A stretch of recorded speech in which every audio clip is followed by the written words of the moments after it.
So welcome to the first episode of the Entre Real Estate Podcast. My first guest is the Wayne Morgan from Austin, Texas. Wayne is the founder, owner, co-owner with his wife, Lynn, of the Real Estate Business School. I met Wayne in 2006, where I took his psychology investing course, which was my first course towards my real estate license.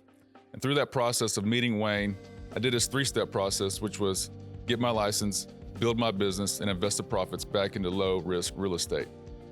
So I'm very honored to have Wayne. When I was asked, who's gonna be your first guest on this new podcast, Chip, I said, it has to be Wayne Morgan, because he was the one that got me started in real estate, in this business, and inspired me to get going.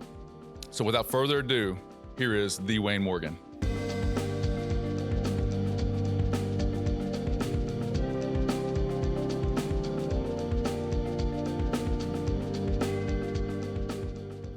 All right, Wayne, thanks for being here today. Everybody, this is the first episode of the Entre Real Estate Podcast, and my guest today is Wayne Morgan, the owner of the school is called The Real Estate Business School. The Real Estate Business School. It used to be called the Austin Institute of Real Estate, but now it's called the Real Estate Business School. We're a business school for realtors, so we changed the name to define who we really are and what we really do. And we're a business school for realtors. And I think one of the myths out there is that real estate is a job or a career. Right. You hear it referred to a lot as a career. So for those of you listening, just to be clear, real estate's not a career. Real estate's a business. It's a business. And that's why the attrition rate is so high, because if you don't treat it like a business and run it like a business, then pretty soon you're out of the business. Absolutely. So that's the name. Yes, I love it. Thanks. So I met Wayne February of 2006, and I kept all of my coursework from him, but it was called a Psychology of Investing, and it was the first course I had taken at your school, Wayne. Thank you. It transformed my life. So Wayne had a 3-step process at the time. I don't know if you still teach the same process, but It was get your license, build your business, and invest the profits back into low risk real estate, right? Right. And that's what I'd taken what you told me to do, and I applied it.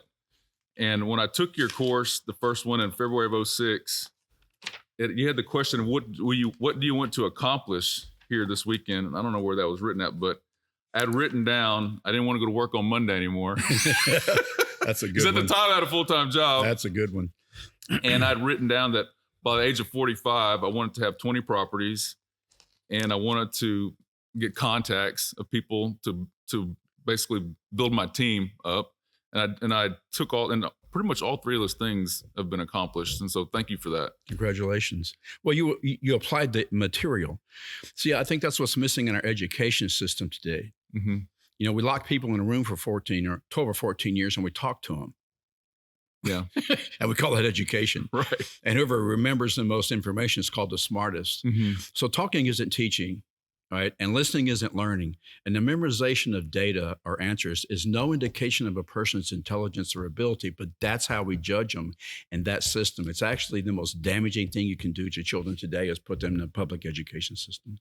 I know when I took your courses, I remember you would teach the class and we would have a test, and the answers are up around the room, and I just loved that. And you had a saying that in teaching, in the rural public education, cheating is not allowed, right? But when you get in the real world, when you get in business, cheating is allowed. That's right. It's called cooperation. Cooperation. So my daughter, Ava, she was just like me. She has a hard time in school. She doesn't understand pi like you and I don't understand pi.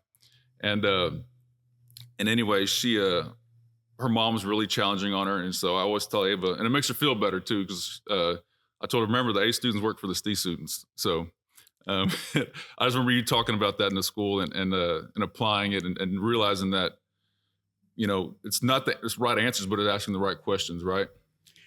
Yeah, and I don't want to disparage the teachers out there, because there are a lot of really, really good teachers who work very hard for very little pay. And they're the best of when you find one or they find you, they're the best of the best. So it's not about the teachers, it's about the system. And so what we're taught is old, tired, irrelevant data that doesn't work anymore. For example, so be good, do as you're told, make good grades, get a good job. Things we all heard. Well, a job used to be something you could depend on for decades. There's no longer any such thing as a safe, secure job. And then they say work hard, right? Work hard, work hard. Hard work is a highly overrated activity, and it will not make you rich. It'll just make you really tired, right? Yes. Yeah.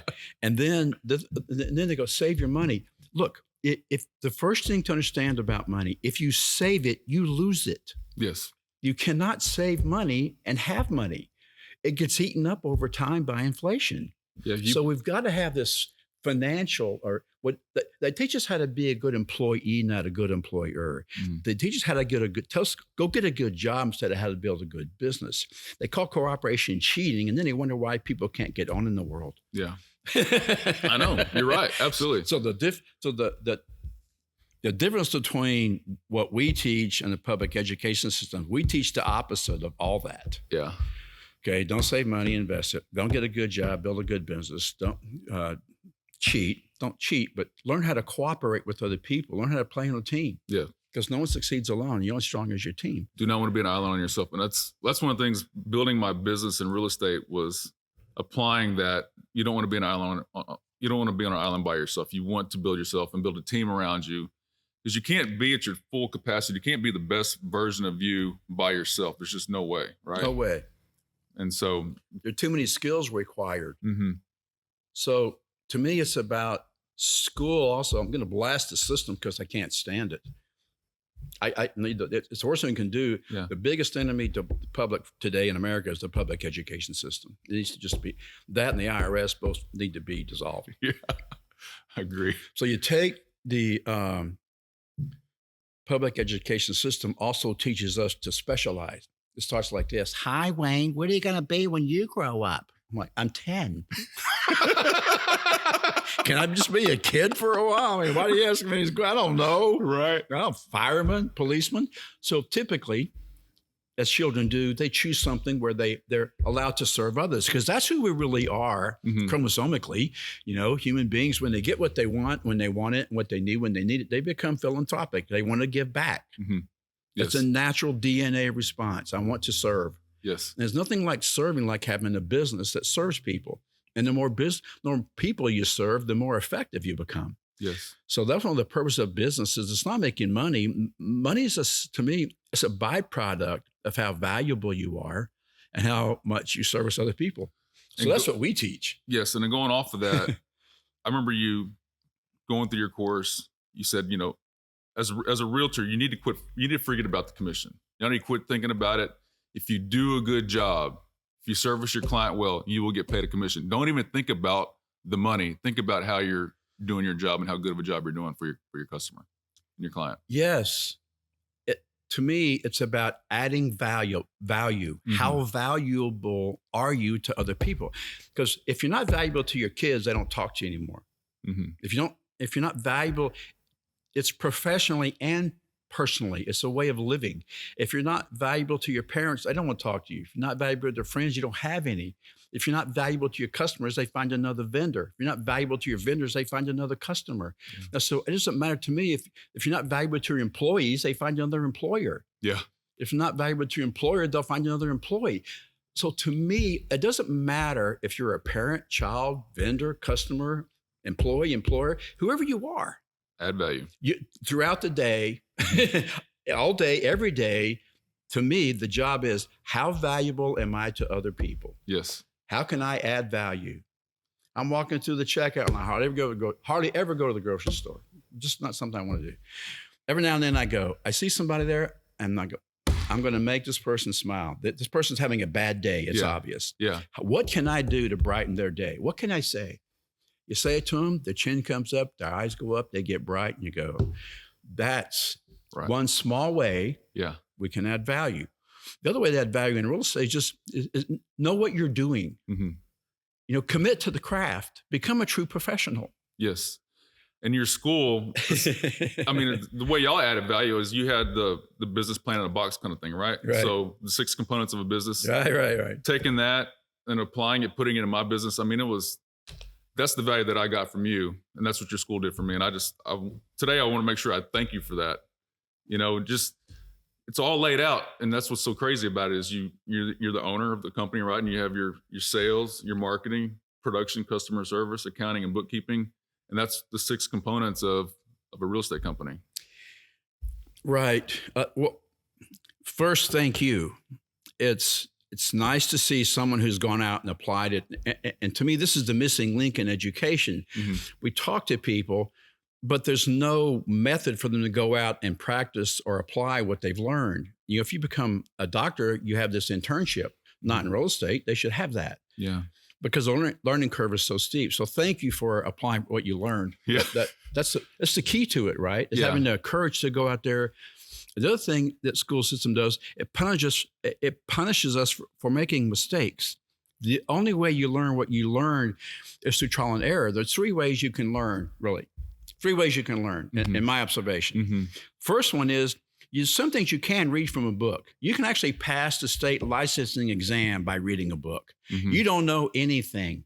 Mm-mm. You have no idea how to list a house. So we have a listing agent course. It's pretty good. You know, I wrote it based on hundreds of transactions.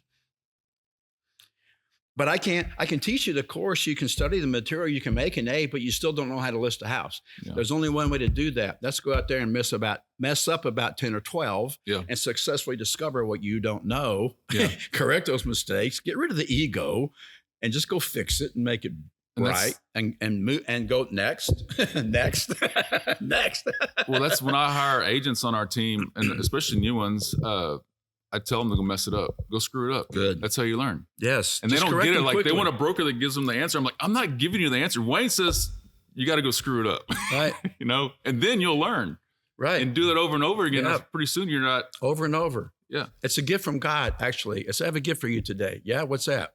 Boom. Sometimes they're painful. Yeah. You know, mistakes can hurt. Mm-hmm. Oh my goodness.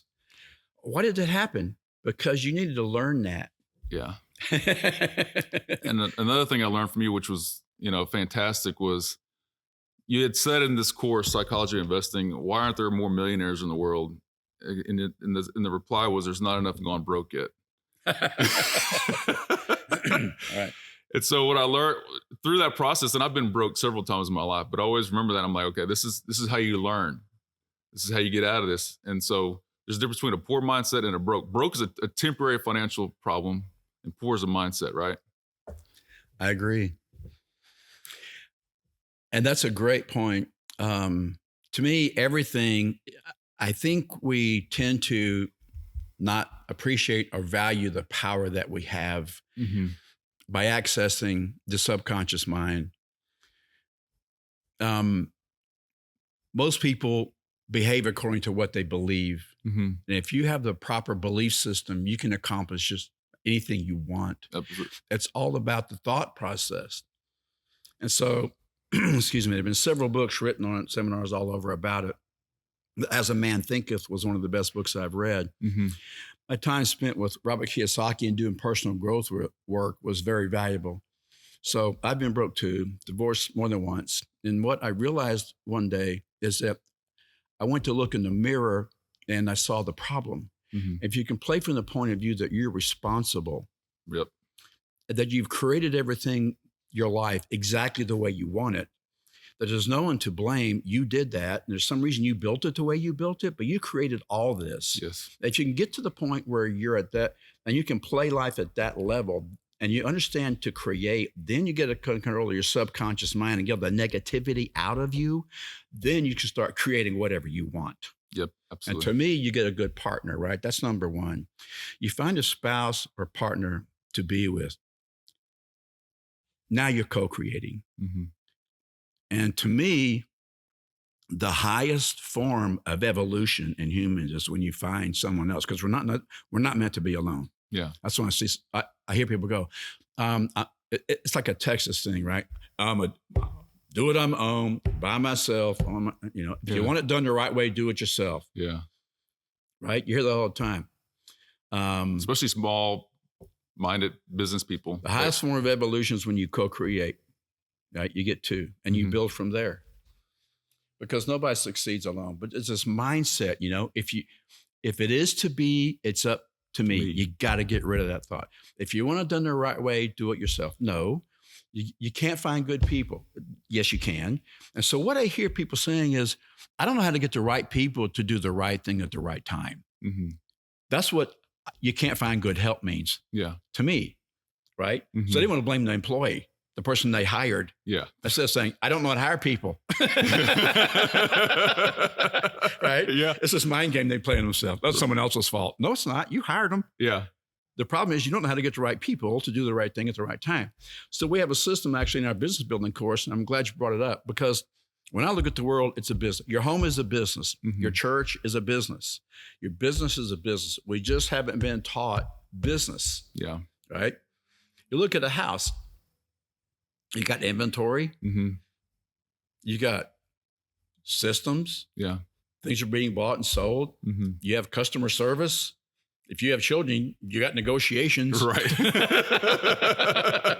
Right? You have policies, you have rules. That's what holds it together. Mm-hmm. And so to me, everything is business today, these days. And the most successful model, and that's why we teach it, is that's the most successful model, the model that most successful people in America use, is what I'm trying to say. Yeah. There, I finally said it, is they make their money, and first of all, they own businesses, and they make their money in their businesses. Then they hold it in real estate. So that's where it came from. Get your license, which is one of the best things in the world. Real estate's the best business in the world. I agree. Bar none. There's several reasons why. The main reason is because insider trading is legal. Yeah. Right? The best deals are in MLS. The public. I'm not suggesting we break any laws here. Yeah. It's a tongue-in-cheek joke for the old, if you're watching, listening. But you never have Martha Stewart's problem, right? Because if you see a good deal, you can tell me about it. Mm-hmm. But if it's a good stock deal and you work at the company and you hear the stock's taking off, you can't tell me about this new technology, because if I trade, we're both doing time. Right. Right. So in real estate, it's not like that. So anyway, that's where the steps come from. Get your license. It gets you inside. Mm-hmm. Build your business. Like you said, the how to get rich in real estate and have a life. Start with that book. Then on page 92, you'll see this diagram. It shows 6 components. I had somebody ask me, what is that? I said, well, that's just 6 components of a business. Well, that's just the outline. How does it work? Any detail? And that's where that business blueprint came from. Mm-hmm. So it shows the 6 components: marketing, sales, production, customer service, bookkeeping, accounting. Yeah. And then it shows the definition and goal of each. And then it gives all the tools on how to apply and how to master each one of the components. So when you're done, you've mastered the 6 components, and you've made the transition from being a specialist, which is what the public education system wants us to becoming a generalist. A generalist, right. Absolutely. And you're a generalist who hires specialists. Yes. And off you go. Yep. But like even like the sales part, answering a question with the question, the porcupine concept, like taking your course that time. I remember it was on a Saturday. We're calling realtors ads in the paper. Remember that? Yeah. And we would call them. Of course. And that was, you learn so much of that process because of what you're applying. It's repetition. It's doing the work to get you better. And, we were calling live realtors and asking them questions, and they were like, we pose as a cash buyer, right? Yeah. Like $1 million, $1.5 million cash buyer. Right. Can you tell me about this house? And they talk about the house. You can't describe a house. It's not about the house. But you can't describe a house over the phone anyway. Yeah. Well, I'll never forget you asked, does it have a big backyard? Yeah, it has a huge backyard. Well, I don't want a big backyard. Right. Then they try to claw it back. You're right. They crawfish. But now all of a sudden, well, it's not that big. But if she would have asked, well, do you want a big backyard? Well, actually, I don't. Not as you asking questions, you're getting what it's really about. And that's how you become valuable. Yes. See, this is how some people have it all twisted up in their head. They think that they're asking people questions, they're being pushy. They're actually being of service. How can I help you? Is it okay if I ask you a few questions? Do you want a large yard? No, I want a small. I really want to get away from yard work on this one. Yeah. No problem. Exactly. That's how, and then you keep asking. Your income, is my saying, is in direct proportion to the quality of your questions. Not only the ones that you ask your clients or people you want to have as your client, but yourself. Yeah. You got to ask yourself the right question. Like, why'd I do that? Yeah. I'll make sure we got plenty of time here. Instead of how did that happen? How did that happen means something happened to you. No, you created it. Yeah. Like, why did I do that? Mm-hmm. Why did I do that? Why did I do that? What am I pretending not to know? Absolutely. As the world has evolved, I remember I wrote this also down. So back in 2006, when I first took your course, you had told us that information was doubling every 18 months at the time. Correct. Today, what is it you think? I mean, it's tremendous. The amount of information that's being pushed at us right now it's just crazy. And as humans, how do we deal with it? We have our principles that you have taught. They still apply, but then we've got all this noise. How do we know what's truth and what's not truth? That's a great question. It's getting harder and harder to tell. But there are ways. Number one, I would say, whatever craft, whatever you decide to do to monetize your efforts, you're going to get a job, get a job. If you want to build a business, build a business. Do what you want to do. Mm-hmm. But get enough experience at it to where you know if what you're being told is true or not. That's number one. Go out and correct your way to success. Mm-hmm. Make as many as you can, as fast as you can.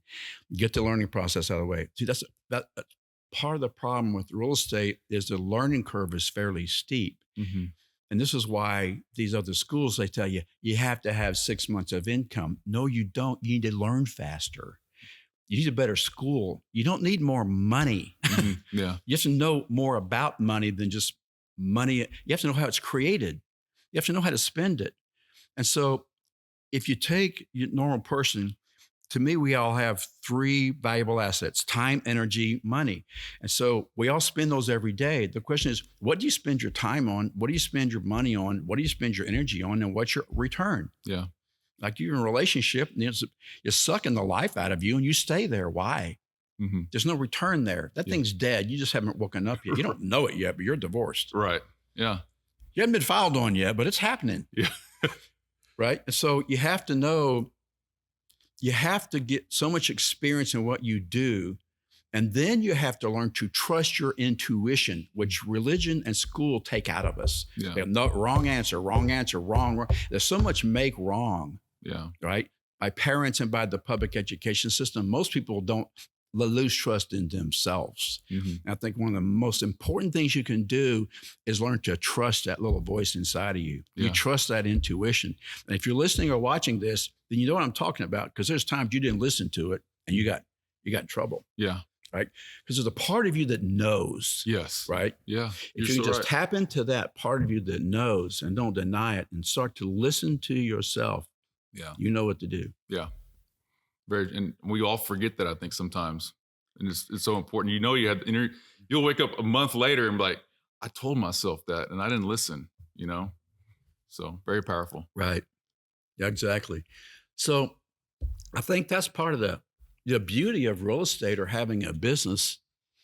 It's like being in a personal growth course every day. Mm-hmm. Yeah. Because what you don't know or what you're not very good at is going to show up. Yeah. Yeah. Right. It does. You're going to break something or something's going to fall apart and then you get to go make it better. It tells you what you should go work on. Same thing in a relationship. Yeah. You know, there's a point where you have to look across the room at your wife when the argument starts to escalate. Mm-hmm. And you have to just ask yourself in that moment, do I want to be right or do I want to be happy? Yeah. Yeah. Because if you want, you can go win that argument. Yeah, absolutely. You can win the argument. Now, did you really win? Because you just made the one you love the most wrong. So, I found these 6 magic words that I found that keep me married. Yeah. Yeah, you want to hear them? Yes, I do. The first one is you're right. The second 2 are I'm wrong. And the third one is I'm sorry. So you fellas out there struggling, just shut up and say those 6 magic words. And you got the keys to a beautiful relationship. Right. You're right. I'm wrong. I'm sorry. And she goes, you said that last time. Just add 4 more. It won't happen again. But you got to pretend to mean it. Wayne is so dynamic. I mean, I'm telling you, when I took his stuff live, you were just laughing and you learned, and you're dynamic. I love it. Thank you. I love what I'm doing. Yeah, you're a great teacher. Thank you. You said timing is everything. How important is timing today?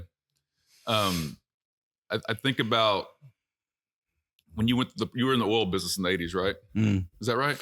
Heavy duty truck parts related to oil. We're pushing, we're selling parts to 18 wheelers running back and forth from the Houston Ship Channel to the West Texas oil patch. And so I was really in the heavy duty truck parts business, but our business was dependent on oil. Yes. Mm-hmm.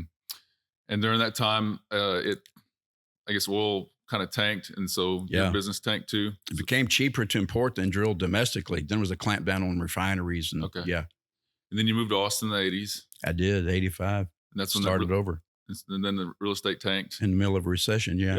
Okay. So your timing was off again? Yeah, twice.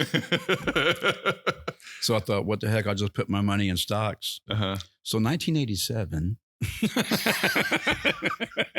There's a pattern here. So do what I do. Watch me and do the opposite. You'll be in great shape. But that's what I learned, and that's why when I hated school and I barely got out, I barely graduated. But I became a student, and I began to study patterns and trends. The further you look back, the further you can see into the future.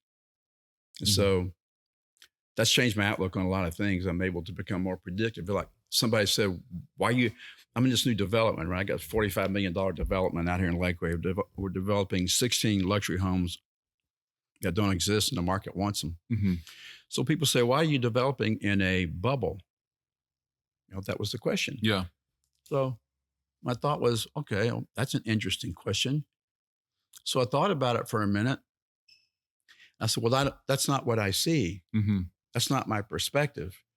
When I read the business magazines and go to the economic conferences, I listen to the really smart people, that are really doing big things and making big decisions.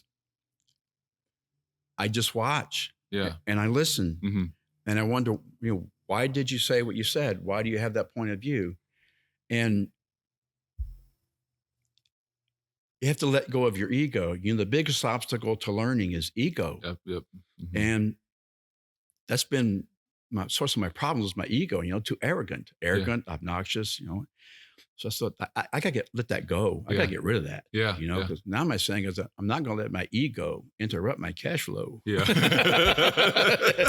I mean? So I just let it go. I said, what can I learn from this person? Because if you really learn there's a bigger game being played and a big picture going on, then the people that cross your path in your life didn't cross the path for no reason. They're crossing your path because they have something to teach you. And so if you can just open up your eyes and your ears and your mind and ask a few questions and learn, then you go, that's why they're here. Then you look up, you say a thank you, and you move on with your life. Because you just learned something new. So that's I forgot the question. Well, we're talking about patterns and trends, and so that's why I studied patterns. Yeah, that's why I studied patterns and trends, because there's oil, then real estate, and then stocks. And so now people say, well, why are you developing in a bubble? That's not what I see. So I see major, huge global corporations moving to this area. And they're bringing people with them. And so it's not a bubble. We have employees with real jobs, with real companies who want real homes that don't exist. That's what I see. So I see a shortage of inventory and high demand. That's why I'm in it. And you're right. The people are coming here and the jobs are coming here, and you're seeing more and more and more of it coming. And it's, I was just had some folks call from people said the California boom was over. It's not over.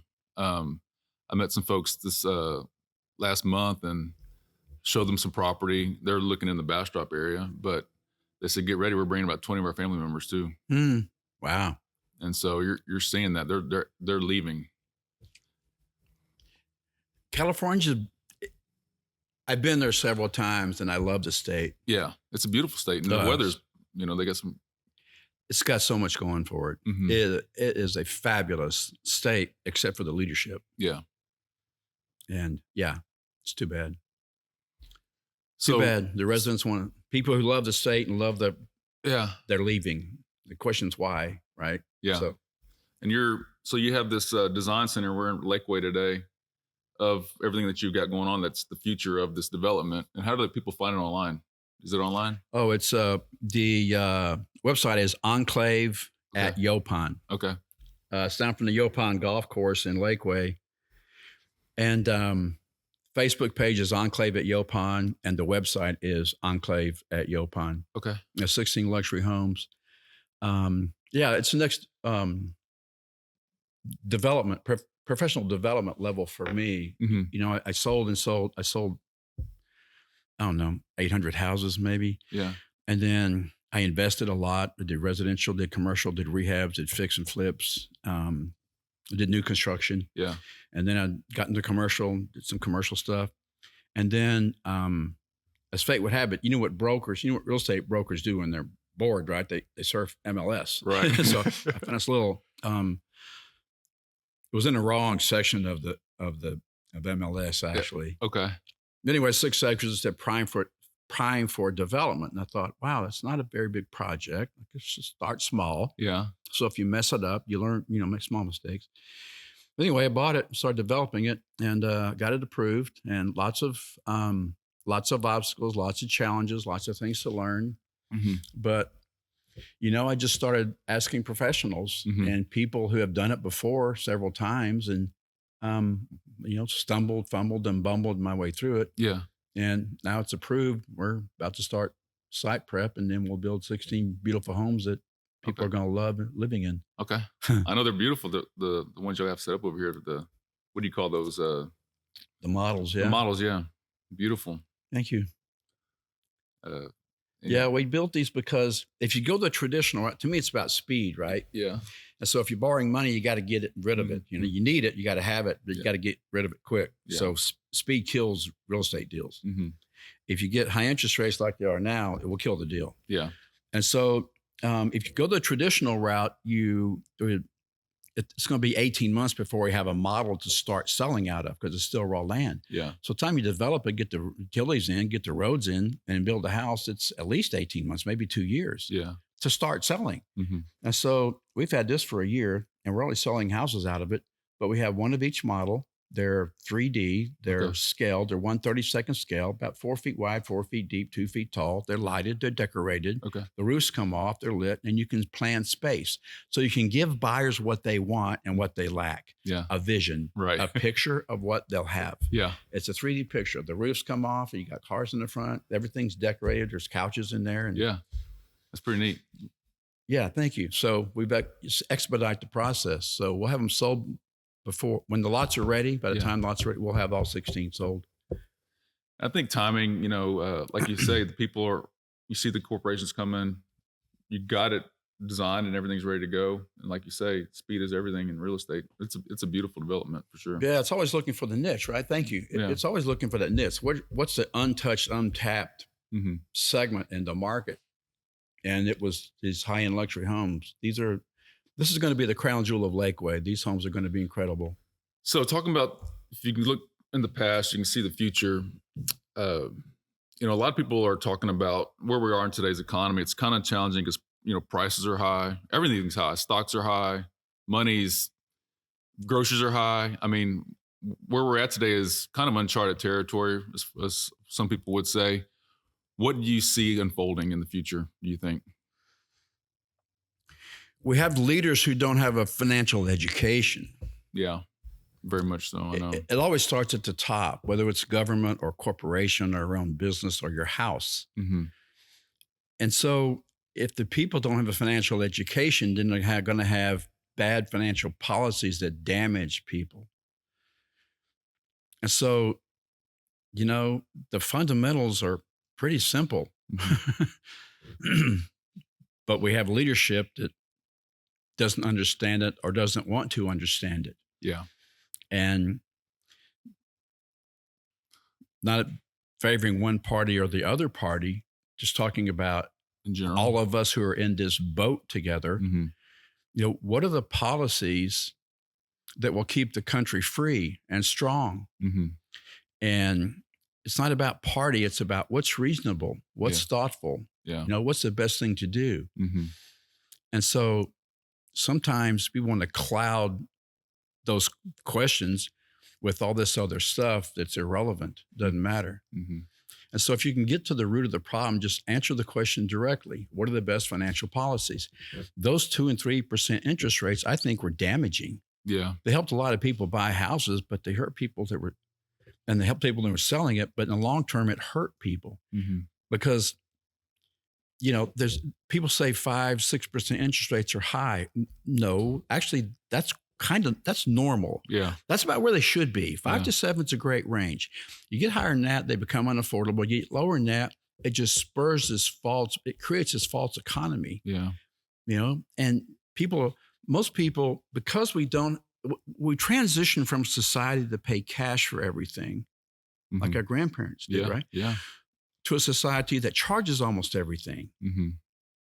I mean, you're on your phone, you see something you like, you go, click this button, you can have it. You click it and you go, oh, that was easy. That didn't cost me a thing. I just clicked a button. Yeah. And now we have a society that charges everything, but people don't understand debt. It's like one of the biggest lies ever told is that things you borrow money for that decrease in value are called assets. Things you borrow money for that decrease in value are called assets. Yeah. And this, I think, is the value of Robert Kiyosaki's education, his basic one-on-one education and training. And for those of you listening and watching, thank you again for your time. If you haven't read Rich Dad, Poor Dad or The Greatest Man in Babylon, please go read those books and educate yourself. Get a good financial education because when you talk about leverage, right? Doing more with less. There's people, money, products, systems, technology. There's all these different ways you can do more with less. One of the highest forms of leverage is education because the more you know, the more you can do with less. Yeah, absolutely. So that's, I think, the key of it is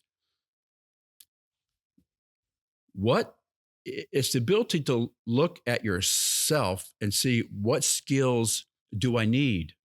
What is it I don't have? And what skills do I need to go master in order to have that? Yes. All right.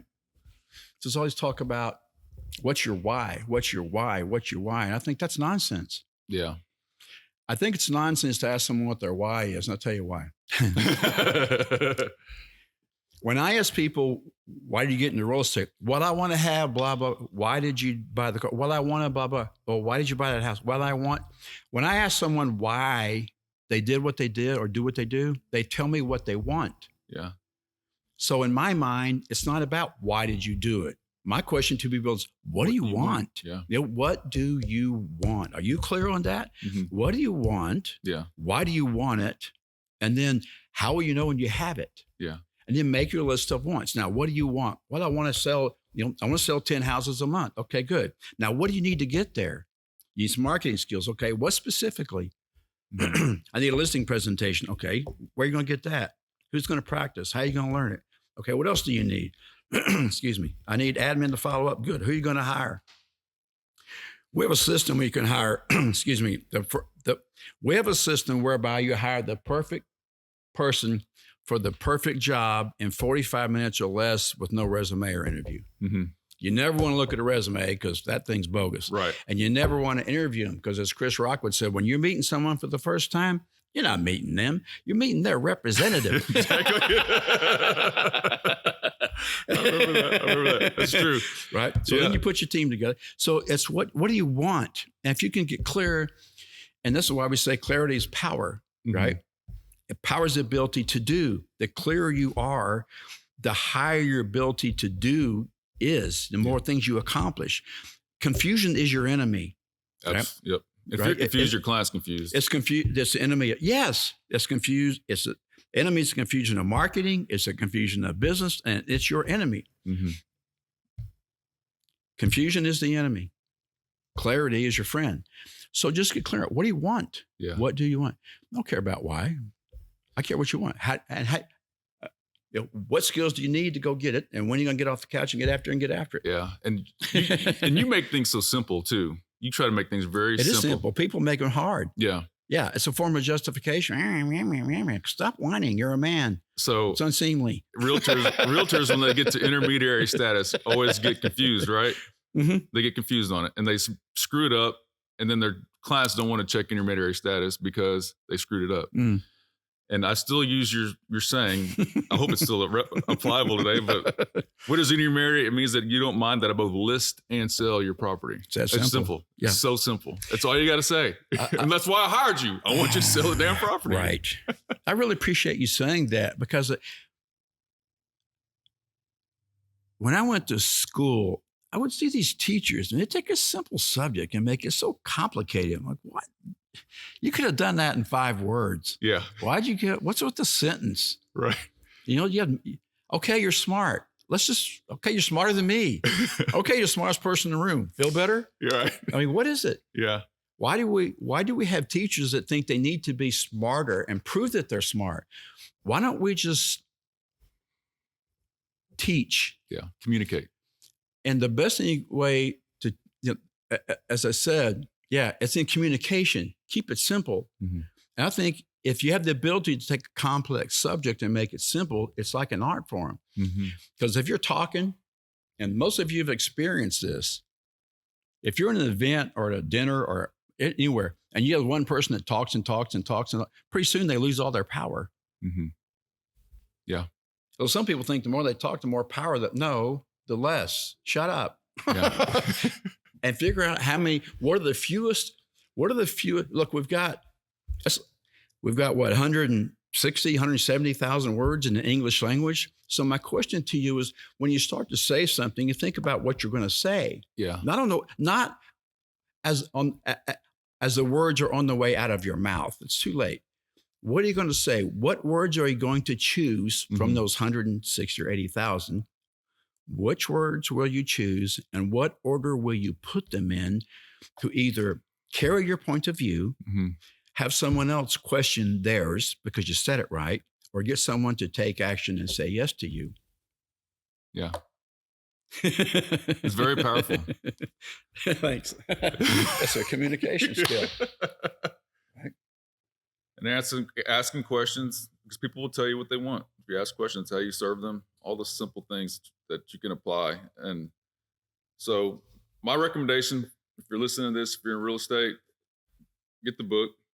How to Get Rich in Real Estate and Have a Life. Yeah, for you listening today, if you just email Chip, and we'll be happy to give you provide you with a complimentary copy. When everybody says, hey, I want to get in real estate, I want to get in the business, I say, well, I'd send them to your school every time. I'm very loyal to you guys for what y'all did for me. You are. Thank you. So thank you for being a role model. I mean, you're like the classic role model of how to do it.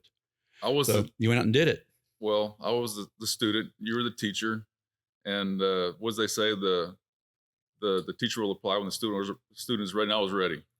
I was ready to do something. I was ready to not go to work on Monday anymore. Even though I go to work every Monday or Tuesday. I don't have to, but I enjoy going it because I love this business, and it is the best business in the world. It is real estate. It's fun. It is. And we talk about making mistakes, and I'll never forget this too. I've been sued several times already. Good. And I'll never forget you saying, listen, you're gonna get sued in this business, but don't let it stop you from doing this business and loving it. And when I went through those times, I thought about, you telling us that. And I'm like, okay, Wayne said I was going to be here one day. I'm here. Yeah, I've gotten served. Right. But I can't let this stop me from doing what I'm passionate about and keep going, So. Yeah. If you haven't been sued, you haven't done enough deals. Right. Yeah. Because there are people out there who don't want to play from the point of view that they're responsible. Mm-hmm. They don't read the contract or misinterpret it. They have this, I thought you said, and the response typically for me is, but that's not what the contract says. Yeah. And then they don't want to take responsibility and get their learning, so they sue you. Think they're going to get their revenge in court. And if you've ever been in a lawsuit, then there are several oxymorons that exist in our world, right? Mm-hmm. Like the old standbys. jumbo shrimp, Yeah. right? Military intelligence. Yeah. Well, another one for realtors, they know this one, security gate. Yeah. Because everybody in Texas has that code. Right. And now the other one is judicial system. Because there's no justice in that system. Right. I know Wayne has to get out of here. Hey, thank you for your time today. Before I end this, so my daughter, she's 15. And she's about to turn 16 and talking about taking responsibility. So during Wayne's course, he talks about when you're at a red light, or if you're going at a green light and it's green, you go through, you get smashed. Whose fault is it? It's your fault. Because you didn't look both ways, even though the light was green. That's how much responsibility we have to have in life. And so as my daughter's about to turn 16, every time I'm going through a green light, I'm saying, we're still looking both ways, because if we get smashed, whose fault is it? It's ours. Right.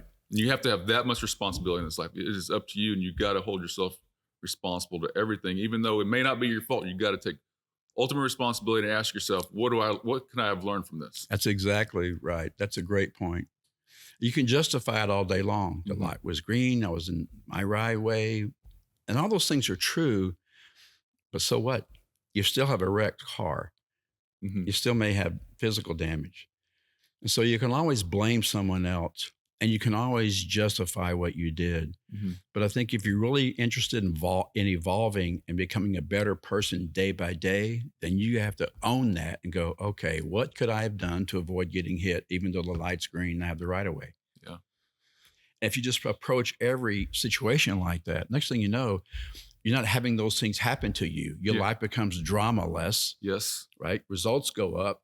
And you're spending more time on income producing activities and things that are making you fun, that are fun and bringing you joy, instead of dealing with these problems. Speaking of IPAs, that's another thing I learned from you. I could talk to Wayne all day, but IPAs, if it's not an IPA, I don't do it. You know, That's right. I don't want to do it. That's right. For those of you listening, I'm going to ask you to do a couple things you can do. If you find yourself saying, I don't have enough time, then you have to track it hour by hour. So track your hour, track your day hour by hour for a month, and go review it all, and you see where the holes are, where you're wasting time. Same thing with money. If you're saying, I don't have enough money, look at what you're spending, and you'll find what you're spending money on that you shouldn't be spending. You'll find the holes, right? It's just research. And so the question for money is, how many hours per day do you spend on income producing activities?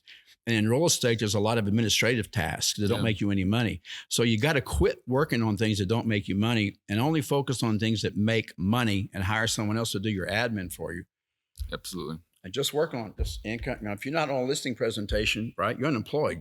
Yeah. And if you do those, your business will grow, you'll make money, and then you got to take that money and apply Wayne's advice and invest it back into low risk real estate and compound that over time. That's how you build wealth. Right? That's it. That's it. That's It's that simple. That's it. There'll be a day. And for each dollar, you got to look at it as a consumption or as an investment. You got to make sure you invest it. Most people consume. Right. So go ahead. I cut you off. Well, no. It's a great point.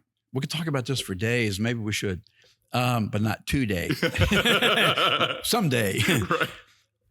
I would just say that for those of you listening, if you're considering real estate or if you're in it, there'll be a day you start selling real estate, and there'll be a day you stop. Everything ends. When you stop, what will you have? Because we've taught to exchange labor for money. Get a good job. And then you tell your parents, I got a good job. What are they paying you? They have benefits? What are they paying you? They have benefits? Oh, that's not enough. And then there's this negotiation for the rest of your life around pay. When you get into real estate, you decide what you want to make. And so there's a day you start. I've seen, and this is what, it's just, if you have a conscience at all, this bothers you, because I've seen really wonderful people, well-educated, articulate, well-dressed, kind, generous, leave the business in 6 months. They don't have the business education it takes. And so and then I see others in it 15, 20 years, still have nothing, right? If they're not selling houses, they have no income. The only income they have is working still exchanging labor for money 20 years later. There comes a point where you stop exchanging labor for money and you exchange ideas for money. Mm-hmm. And that's why, again, real estate is the best business in the world, because with very little risk, you can acquire an asset someone else pays for, but you get all the tax breaks and all the appreciation. Why would you not do that? Yeah. And most people, as we talked about earlier, will make a decision based on one of two things: either opportunity for gain or fear of loss. And the fear of loss, I think, comes from most people don't know how to attach value to the asset. So the fear of overpaying and losing money rules. But once you have a financial education, you understand how to mitigate your risk. Then you get confident. Then you start becoming an investor and you start buying things. Yep. And there's no fear because you're educated now and you know where the obstacles are.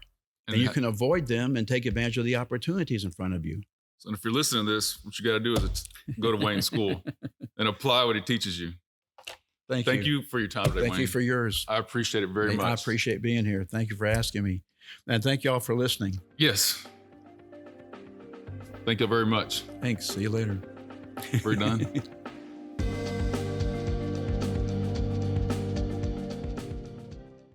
Thank you, Wayne, for being on the podcast with me today. I'm thankful that you said yes. I know you're very, very busy. And when you called me, I was so excited. I saw the phone ringing and I saw your name pop up. I was like, yes, he's going to go on the show with us. So thank you very much. If you're listening to this, please check out Wayne Morgan's Real Estate Business School. Check out some of the projects he's got going on in Lakeway. He's got some beautiful developments that he's got going on there. And just follow him. And if you're interested in getting real estate, by far, it's the best real estate school you can attend to get started, to get your license, build your business, and invest the profits, and to live a legacy through real estate. Thank you all for listening. Check out our show notes to follow us on social media. Follow Wayne Morgan on social media. Check out some of the developments he's doing in Lakeway. It's a beautiful development. And if you're interested in getting into real estate, by far, he's the best real estate educator out there. His business school will get you your license. It'll teach you how to invest the profits and how to live a legacy through real estate. Thank you very much.